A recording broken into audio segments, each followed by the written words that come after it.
of the Autistic, the channel that provides support to parents of children with autism.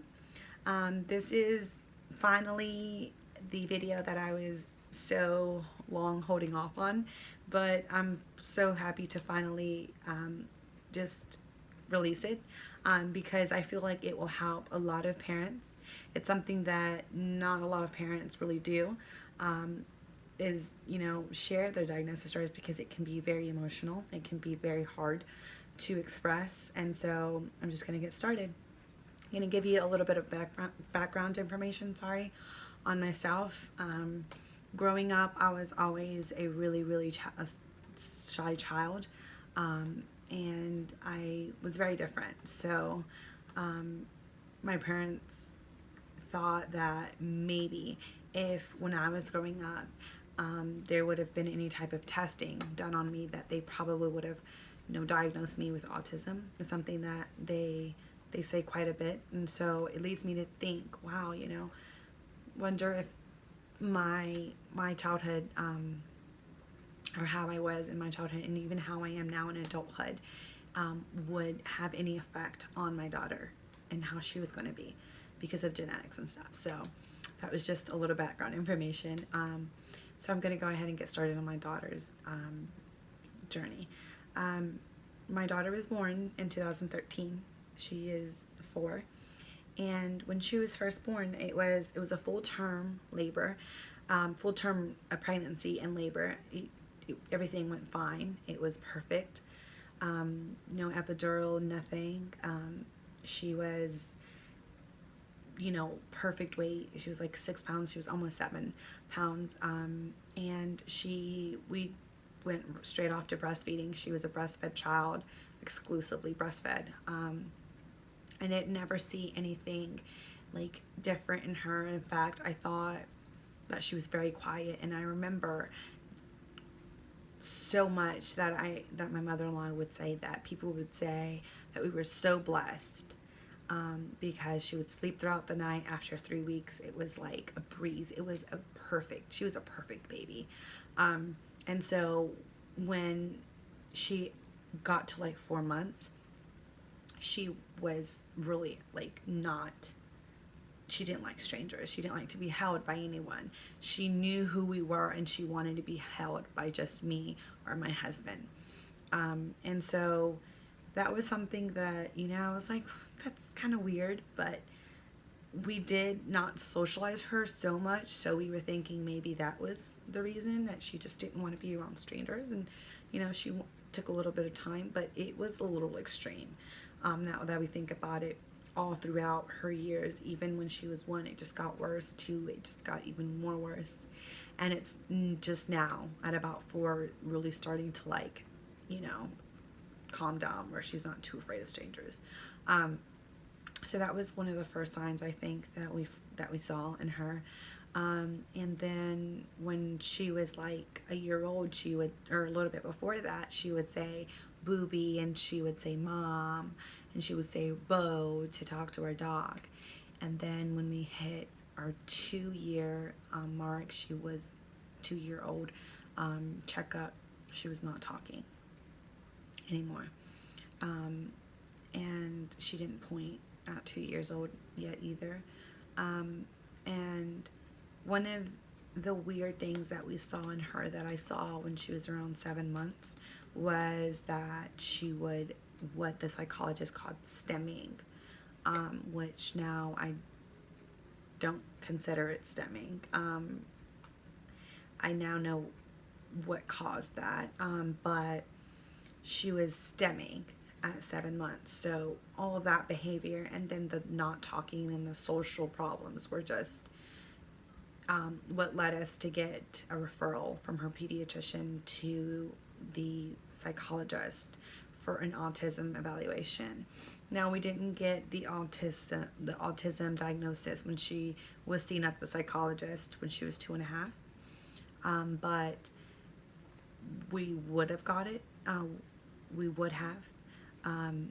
The psychologist said, but she just wanted to hold off because she thought that my daughter might need just a little bit more socialization, and might have needed to be socialized like in a school setting. So we tried our best to get her evaluated. To get her in school as soon as possible. And so when we had the second evaluation in January, which was like 7 or 8 months after the first evaluation, our daughter was finally starting to like interact with us and trying to communicate in some way, even though she was not talking. So the psychologist said that she didn't think it was an autism diagnosis. Now, when we got her in school finally, mind you, none of the stemming stopped. She still had the communication problems. She still wasn't like really trying to communicate much with us. The doctor finally decided to make a diagnosis based on her mild symptoms. She said, I remember like just perfectly quoted, that she didn't think it was enough to warrant an autism diagnosis because she'd be more concerned if my daughter was stemming in a corner, was hand flapping, that she'd be more concerned if my daughter was hand flapping in a corner. So that kind of tells you where we are at, even with psychologists diagnosing autism. It's like they want them to be very severe to be able to diagnose it. Some people get it like this. Their child might have one or two things and then just little things, and then they'll diagnose it. But like for us, it was super hard. My daughter's 4 and still is very speech delayed. She no longer stems, or stems. She will, very rarely now. It's been around like 5 or 6 months since she's stemmed, but it's because we did some dietary changes in her, and we've done some biomedical. Now, I won't get into that right now. I want to make a separate video on her biomedical intervention and her dietary changes and just any type of changes that we did in her life. But I just wanted to stress that in her diagnosis, it was one of the hardest things. The hardest things, because before she was even 2, I had it in the back of my mind that I thought it could be autism, and it scared me. It quite frankly just frightened the living lights out of me, and I was sad because of the diagnosis, but then I was happy because I was like, this is what's going on. And so I felt like I had an answer. As crazy as that sounds, I was happy to have like an answer, even though every single thing in me was like sad. But now that I really think on it, and I'm just like, I feel like the diagnosis was what we needed to kind of be like, okay, we need to help her. And she has what I feel like if I was even like a doctor, I would be like, yeah, something's up, and warrant some type of diagnosis, even if it was mild, like the psychologist gave. So my daughter's got autism, and we've had to roll with the punches.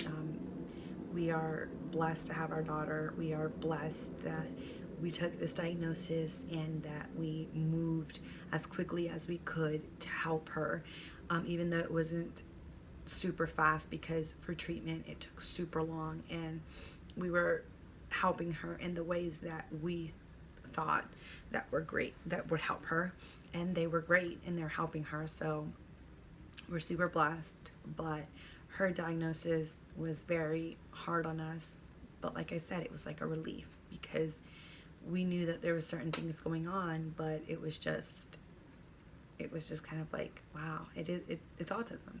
So that's our story, and I am going to share certain things in another video, because if not, this one will be super long, and I just want to kind of cut things up into pieces in this channel so that way people can search by different things. We just did biomedical intervention. We took her to a DAN doctor, which is a Defeat Autism Now doctor. They specialize in that. We took her to a DAN doctor, and she was put on biomedical intervention, and we started dietary changes. And my daughter now, we've seen so many improvements. We actually moved as well. which I feel like helped a lot because she's a lot more socialized now too as well, even though she's not in school, but she will be shortly. She has changed so tremendously, and I don't want to put this on here and, you know, have you guys waiting and be like, oh my god, what was it and what helped her. I will be putting it on here. Like, this is gonna, this video on biomedical intervention and dietary changes and lifestyle changes is probably going to be the longest video that I make on this channel for a good while, so stay tuned for that. My daughter's autism diagnosis was the hardest thing that for my husband and I, but we just thank the Lord that, you know, he's allowed us so much information, and now we have so much hope for our daughter, and we know that she'll be great in her life, and she'll succeed in everything she sets her mind to, because we have decided that we're going to be her biggest motivation, and we're going to be her biggest advocates, and we're always going to push her on to be the best that she can possibly be. So thank you guys so much for watching, and I had recorded this video, before, and it was very emotional because I added like little bits and pieces that might have confused you, but I just wanted to really be simple and to just really get to the core of it, not add so many bits and pieces, because I just, like I said, I want to get to the biomedical and to the dietary changes and lifestyle changes in a different video that will be much more detailed, and I promise you it'll be worth it and you'll understand it. So thank you so much. I'm going to put some resources down here to get you to talk to your doctor if you feel like your daughter or son might have autism. Different red flags, as I say, different psychologists and stuff, or different people who can diagnose your child, where you can go.